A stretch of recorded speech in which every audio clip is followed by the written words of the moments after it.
আজ তো সোমবার, তো সন্ধ্যাবেলা ছেলে পড়তে বসে জিজ্ঞেস করছে মা কি করবে আজকে রাতে। সকালে রুটি করেছিলাম, দুপুরে একটু খিচুড়ি করেছিলাম, আর এখন বলছে কি করবা। তো আমি বললাম রুটি করি, লুচি তো করতাম কিন্তু রিফাইন অয়েলটা শেষ হয়ে গেছে, তাই রুটি করি, রুটি আর তরকারি। ও আমাকে বলছে শসা আছে, ও আবার রুটি দিয়ে একটু শসা খেতে খুব ভালোবাসে, তাই জিজ্ঞেস করছে। আমি বলছি না তা তো নেই, কী করবো বল।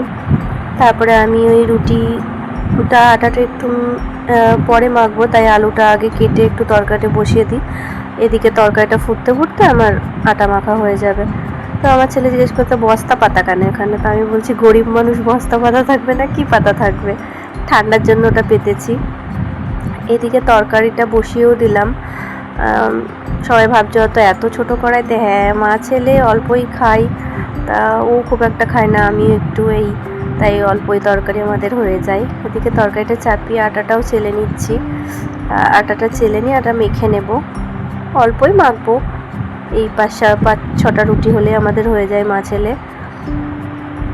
এদিকে তরকারিটাও ফুটে যাচ্ছে, মোটামুটি হওয়ার মুখেই, তো একটুখানি নাড়িয়ে দিয়ে গেলাম, না হলে আবার তলা লেগে যাবে। তারপরে এসে আবার রুটিটা বেলে নিলাম, যত তাড়াতাড়ি রুটিটা বেলে নেব ওদিকে রুটিটা করাও হয়ে যাবে তাড়াতাড়ি। এদিকে ওইদিকে মোটামুটি তরকারি হয়েই গেছে, এই রুটিগুলো বেললেই করতে চলে যাব। যাই হোক, ও আমাকে যেন কী সব বলছে, আমিও ওকে বলছি, বলছে এইভাবে রুটি বেলছো। যাই হোক কী বলছে আমার ঠিক মনে নেই, অডিওটা করার সময় আর মনে পড়ছে না আমাকে কী বলছিল। সাথে টিভি চলছিল, সাউন্ডটা কমানো আছে। এই যে হয়ে গেল রুটি, আর এটা হচ্ছে আমার ছেলের খাবার, ওকে দেব।